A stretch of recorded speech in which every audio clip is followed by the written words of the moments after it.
and welcome to CX Today. My name is Charlie, and today I'm delighted to be joined by 4 excellent customer experience analysts to run through all the latest news from the space. Yesterday, I'm delighted to be joined by Liz Miller, VP and Principal Analyst at Constellation Research, Rebecca Wetterman, CEO and Principal Analyst at Valois, Michael Fawcett, Founder, CEO and Chief Analyst at Arian Research, and Keith Kirkpatrick, Research Director at the Futurum Group. It's great to have all 4 of you join us, and let's get right into the news. And some good stories actually this week for us to cover, which is kind of nice for the show. It's normally often quite negative. And let's kind of maybe go with the negative one now to start off with. And that is... That's the fun one. Come on. Start with that one first. Let's do that one first. Yeah. It's always fun, isn't it? And that's the news of Air Canada being ordered to pay out to a customer who was misled by the airline's chatbot. This comes a couple of weeks after DPD's chatbot swore at a customer and wrote a poem about how not so great the delivery company was. Both implementations... That poem was epic. And both implementations seem to have generative AI involved. It'd be interesting to maybe discuss some lessons businesses can learn from this. I don't know, Rebecca, if you want to start, because you actually warned about this in our predictions video at the start of the year. So kudos to you for that. But yeah, I don't know if you could kick us off on this one. Yeah, so I don't know if this counts as a huge failure, but the prediction that AI was going to have some failures in 2024, I think was a good one. You know, it's not just about hallucinations, it's about exposing bad data, right? So you don't know if the chatbot made it up or if in fact there's some tribal knowledge sitting somewhere that someone didn't know about that led her to that conclusion. And I think we're going to see a lot more downstream effects of this as people start to entrust more of those critical conversations to AI and to chatbots, and a lot more companies saying, oh, I want the technology vendor to take on some of that responsibility and some of that risk for me. Lots of people asking about indemnity, right? It seems like anytime they're having the conversation, because, you know, if we get in our Wayback Machine powered by AI, of course, we would go back to a time when all the vendors and, you know, the large hyperscalers and the large model providers all of a sudden started offering these indemnity clauses in all of their contracts. But the indemnity is around the usability of, you know, of the algorithm. And the reality is, to Rebecca's excellent point, if you do not put the guardrails on, if you do not have a strategy about where the data that trained your model came from, what exactly is your model and what exactly is your generative response allowed to say. You know, it's kind of like looking at my 7-year-old and saying, you can say whatever you want to. It's an open forum. Well, guess what? She's going to say whatever she wants to, you know, and we can't necessarily blame the 7-year-old at that point. And I think we're at that same point with AI. There has to be strategy. We have to be having those conversations. But this was a lesson learned kind of very early, because if you remember, it was the national, there was an eating disorder organization that took offline all of their human contact center employees in favor of an AI-powered bot. And people in body dysmorphia crisis were literally coming in and being like, I do not feel good today. I feel terrible today. And the bot was coming back and being like, well, then you need some comfort food. Here's a recipe for high-fat mac and cheese. So again, it got the first part right. I feel bad and I want to be comforted. It got the second part wrong, because again, when we just kind of say AI will solve everything, it will generate everything, it will take all that work off of our plates, there has to be that strategic conversation. I think there's another sort of interesting lesson in this too, though, and that's about strategy and the way you're approaching this. Amen. That chatbot is an agent, just like any other agent sitting in your call center. Yes. And that means that anything you would expect of one of them, you'd expect of the other. So you have to take responsibility for whatever that is. And, you know, to Liz and Rebecca, your point, sure, you've got to make sure the data's right. You've got to, but I mean, this could happen with a plain regular agent who, you know, looks up the wrong information if you've got bad data. So, you know, fundamentally, it's your responsibility. And I don't care if it's run by another entity, if it's outsourced, if it's whatever excuse you want to use. Bad data, bad experience. That's as simple as it is. And it's your responsibility. I don't care if it's a bot or a robot or whatever, right? Isn't it interesting though that the courts refused to give it a pass though? Right, like that the court was like, I don't think so. And granted, Air Canada's like, oh no, a couple $100, you're bringing down my company. But like so, but again, Yeah, right. like, isn't it interesting that the court because the court likely would have looked at a human agent and that being like, you know what, people make mistakes. We're so sorry. Get them the right ticket. Like there probably would have been some wiggle room, but like that's a lesson. Like, listen, these courts are not likely going to give the machine much wiggle room. Well, Nope. but here's the thing that, beyond what you're all talking about with training, making sure you have the right data, it comes down to look back to, what was it, 12 something years ago with Microsoft. Hey, you got to go out, you got to test these things. You cannot just put them out in the wild and expect they're going to perform without having, someone deliberately trying to throw these things off. Saying, tell me something really inappropriate. Give me everything for free. I think there was a case where someone was able to manipulate something where they were able to get a fare. I don't think it was an airline fare, but something else for like a penny. It was a car. Car. No, Yeah, it was a car. Someone got a car for $1 because again, they didn't put the guardrails up. And Tay, that filthy, foul-mouthed. But Keith, here's the interesting part about that, because I love that you brought up that example. When Tay was first released in Europe, Tay was lovely. Tay was wonderful. Tay helped, was so polite, was kind, polite, empathetic. And then Tay got introduced to America. And became a foul-mouthed, racist, horribly behaved, like, And you have to assume that, you're going to have a wide range of users, from the very, very nice and polite person who's going to be, perfect behavior, to your average American, who will do the Liz model. Right. I think one of the other things too that it highlights is, traditionally the contact center has been very much a sort of set it and forget it place, right? Yes. Certainly in the on-premise world, I deploy it and it's there and it runs until it breaks, right? Whereas this is not, with AI, it doesn't work that way. This is an ongoing care and feeding. This is an ongoing resetting of guide rails, of training model, of going in and doing that correction. And that means we're also depending on agents to click the thumbs up or thumbs down on things and reinforce that model moving forward. So there's a whole different level of training that needs to happen for agents and incentives for agents that says, don't just click yes to get the call finished or get the case closed. Click that it's actually a correct answer or not. Yeah. Yeah. Although if someone's going to give me $1 car, I'm hitting thumbs up every time. Oh yeah, no, I'm thumbs up on that one too. I've never heard of that one, so it's interesting. But lots of really good talk there from kind of vetting the materials that you're linking these chatbots up to how you measure their performance, almost akin to a human agent. So really good stuff in there. Let's maybe now move on to some of the good news that I was mentioning. And let's start with kind of Oracle launching an enterprise communications platform. To me, when I was kind of reading through this, it seemed like a CPaaS platform, although kind of Oracle never mentioned that term specifically. Am I right in saying that? Or Liz, maybe you can start on that. Yeah, I think that this definitely falls in line with Oracle's broader tradition of not necessarily naming it as something concrete up front. Because I think Oracle also has a very long history of empowering Oracle customers to build in and around their Oracle implementation as their implementation allows.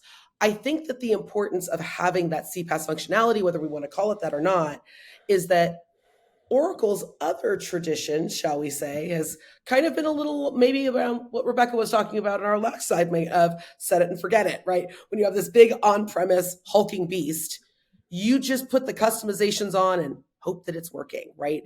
But I think that in this new face of Oracle, we're really looking at, do we have the tools to be able to connect enterprise communications into the rest of our infrastructure? And I think so, in this situation, this is not so much about getting communications to connect with communications, because to Rebecca's earlier point of a lot of times in communications, whether it's UCaaS, CCaaS, CPaaS, whatever we want to call it, alphabet soup of contact and communications, we tend to build it and then hope to God our people can fill in the gaps and bridge some of the let's say, inadequacies and challenges of the solutions that we have embedded from there. And we've really relied on that to be able to kind of connect those wonky pieces.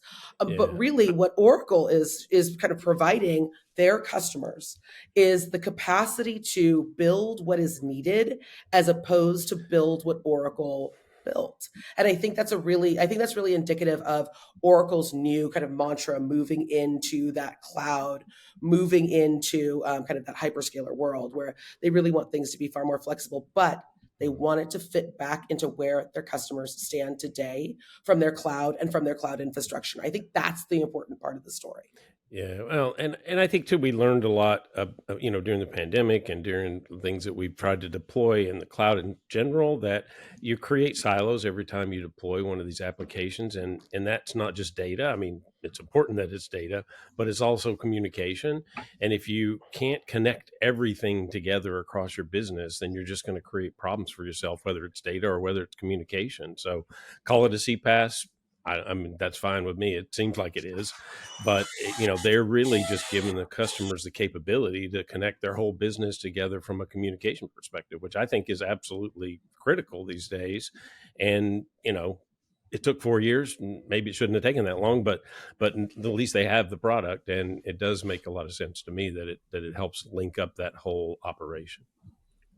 I think there's the other interesting that I took from this from the release announcing it was they seem to have a very vertical minded approach to things, a very solution focused approach, which I think really is where we're heading. You can't just say that we're all things to all people without sort of drawing down and saying, look, we can solve this particular solution for you.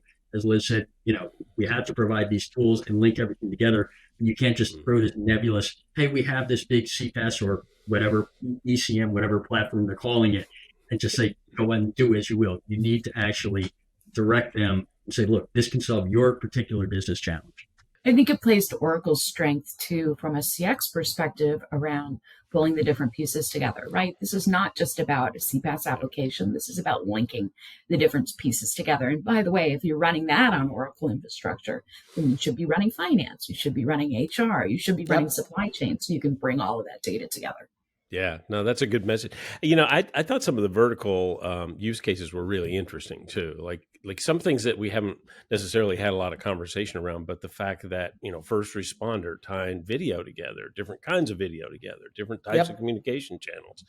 That's a really important use case. And there's probably across all of the verticals, some sort of a unique thing like retail or utilities, whatever those things are. And I think that's going to enable them to go deeper into these vertical solutions that they have and offer a lot more to the customer. Right? For sure. And I also think this ties back to, again, that, and we definitely saw it in CX. So Rebecca, I love that you brought that up, because we saw this happen with the CX portfolio. And really this kind of, if you want to call it like, the new Oracle, if this is like the 90th incarnation of a new Oracle, it's really about knowing their customers so well and knowing that this shift to the cloud has not necessarily been an easy one, especially for industries that have had deep desire and demand for customizations around their ERP, customizations around their cloud, customization. So, I mean, if there was any commonality for on-prem, it was so highly customized that there are still people who can't shift off of it. Look at any one of your hyperscalers, SAP, Oracle. Like, it's not that easy to be like, I think I'll be AWS today. It's just not that easy. So I think that when we're talking about what Oracle is doing, they have really doubled down on that industry strategy in a time when I would argue that a lot of the other organizations out there that, let's say maybe like 2.5 years ago, 3 years ago, everyone was like, we're industry first. We know, industry. And it was like 3 industries. It was like manufacturing, retail, and like healthcare or like finance, right? Like it meant they had like FedRAMP and they had like, maybe a couple other things in there. But Oracle is really, Michael, to your point, they are going out and saying, no. Yeah. What are the customizations that in our legacy everyone has needed? And how do we just make that available out of the box because we understand what our customers need? And I think that's actually really refreshing to hear from Oracle, because let's be honest, they haven't had in their past history the reputation for being necessarily customer minded first. It has always been we've innovated. You should be really grateful that we innovated. And I think that they really, right. Like, I think that they've really changed that idea. And I think that has a lot to do, with Larry also being very much involved in product again, really focused on that. But I would also give a whole lot of credit to the CX portfolio group and under Rob Tarkoff that's really kind of focused on that kind of stuff. Yeah, I mean, you think about it; they have learned lessons around building the cloud business, and it's an ongoing hard business. It's a hard business to grow if you don't put that customer first. And they've changed all sorts of internal operations around this. So again, just makes sense that this is the education you get if you really want to be successful in the cloud. You have to put that customer first and build things that serve them, not serve you.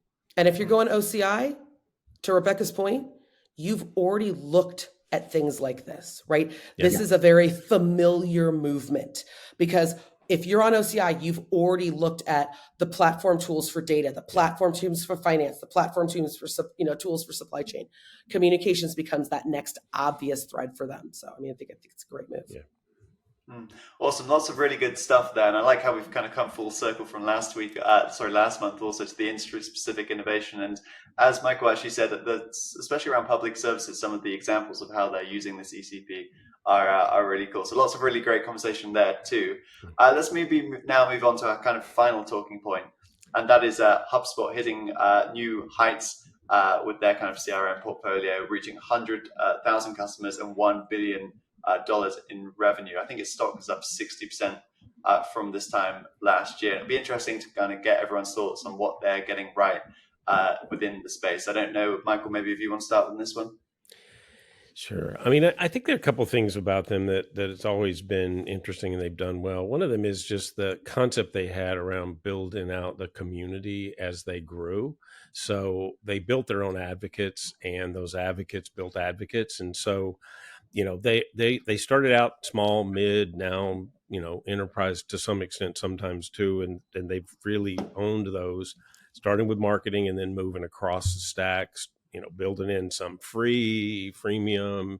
I mean, all those strategies worked really well. The content strategy, the academy, all the things they put together come back to community, right? And I think they're a great example of community-led growth and how that really can be a successful strategy. And combine all those other techniques around it, but in the end, they have hit a part of the market that was, clear. It was an opportunity. They built that community, and that has fueled their growth for that period of time. So, good example, good business model to follow. I think it's about focus, right? It's focus. Like when you think about HubSpot, I don't know about you guys, but anytime I'm on a briefing with those guys, it's all about how, yes, we have enterprise customers, and that's really great. We're happy to service them. Welcome to the community. But their innovation cycle, their product development focus, everything that they do has been very, very focused on mid-market. And I think that because they have focused on that, and I think most importantly, their sales motion, all of their business development, that all focuses on that mid-market. I mean, you got $1 trillion. You got a trillion mid-market organizations out there. So they've scratched the surface on what their market opportunity truly is. And I think what ends up happening, if you look at some of HubSpot's competitors, is they're like, yeah, we're mid-market. We're here for that small business, 100 seats or more, all the way up to 5,000. We're here for you. The minute they get their first sassy enterprise logo, they all begin to oh my God, everyone knows that logo. I want a giant slide of those logos, right? All of a sudden the organization veers, and then you have this kind of lost, messy middle of that mid-market organization, and mid-market needs something different. And I know everyone wants to believe that they don't, they just need something that scales. They need different focus. They need different tools. They need different access to data. And I think HubSpot does that. I think the interesting thing about HubSpot is also they build with the intention of connecting all of their clouds. They don't do it as an afterthought. And I think that's wildly important, especially for that mid-market. No one in the mid-market has the time or the To cobble those resources, pieces the together. budget, Yeah. right? Or to that's bring fair. in an SI who's like, oh, now we can maybe get sales and service to connect, but marketing is still, So I think that they've done that with intention, and I think we're seeing that in their steady results. Because again, they don't explode. Like HubSpot's not that group that's all of a sudden like, oh my God, we've like quadrupled our base. They are that slow, steady. Yep, we're going to steady. be here forever, right? Like there, and we're going I to keep think innovating. So good for I them. think it'll be interesting to see though what happens with the price hike as customers start to absorb that in March, and particularly if you look at Zoho has now built up their marketing capabilities, so they've got Yep. something that's more substantial as a competitor there. You've got Salesforce with Marketing Cloud Growth and with Starter building those pieces together and making that setup, if not self-service, almost self-service. So Yeah. you've got other folks encroaching on that space that are going to be more competition than I think HubSpot has seen from them in the past. It is going to be interesting, like you said, Rebecca, about whether I'll be interested to see how both current customers, as I know it's going to be a phased-in approach in terms of getting them off the sort of legacy pricing plans. But to me, that was one of the real selling points. Is it was a cost-effective way for a mid-market company that was not going to commit millions and millions of dollars to this, where they're not sure. They're cyclical in nature.